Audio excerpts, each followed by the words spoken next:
Kiekvieną mėnesį Rafailas suvalgo po vieną burbulinį vaflį, pažymėkim vieną burbulinį vaflį ir dar vieną belgišką vaflį. Štai koks smaližius. Kiek iš viso vaflių Rafailas suvalgys per rugsėjį, spalį, lapkritį ir gruodį? Pasirink visus tinkančius atsakymus. Štai yra duota keletas atsakymų, kai kurie iš jų teisingi, kiti neteisingi. Ir aš čia nupaišiau tokią lentelę, kuri padės mums spręsti šį uždavinį. Pradėkime nuo to, kiek mes turime mėnesių. Turime 4 mėnesius, taip, rugsėjis, spalis, lapkritis, gruodis. Ir čia kiekvienas mėnuo turi savo eilutę. Štai rugsėjo eilutė, spalio eilutė, lapkričio eilutė ir gruodžio eilutė. Taip pat turime 2 stulpelius. Kiekvienas stulpelis žymi po vieną vaflio rūšį.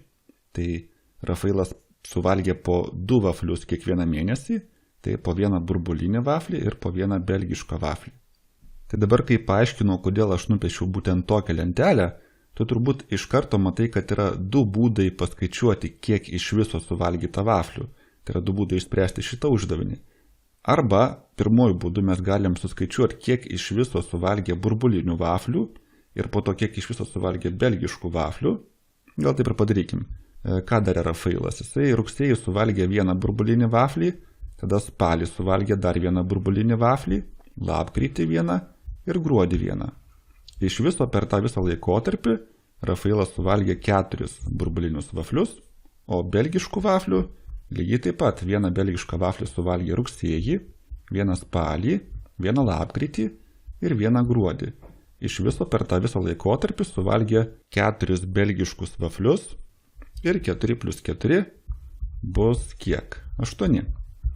Taigi turime, kuris iš tų atsakymų, štai 4 plus 4, šitas yra teisingas, šitas tinka. Tai čia buvo pirmas būdas spręsti uždavinį, tai sudėti stulpelius. Burbulinių vaflių stulpelį 4 plus belgiškų vaflių stulpelį 4. Antras būdas spręsti tokį patį uždavinį yra sudėti eilutes. Tai yra kiek rugsėjis suvalgė vaflių, kiek spalis suvalgė vaflių ir taip toliau. Na tai paskaičiuokime. Rugsėjį Rafailas suvalgė 2 vaflius, taip, spalį suvalgė dar 2, lapkritį dar 2 ir gruodį dar 2. Iš viso jis suvalgė 2 plus 2 plus 2 plus 2 ir tai bus taip pat 8. Toks pats skaičius kaip ir čia, taigi matome atsakymas teisingas, taip net galime pasitikrinti. Ir ar turime tokį sprendimą? Taip, turime čia 2 plus 2 plus 2 plus 2, šis sprendimas taip pat tinka.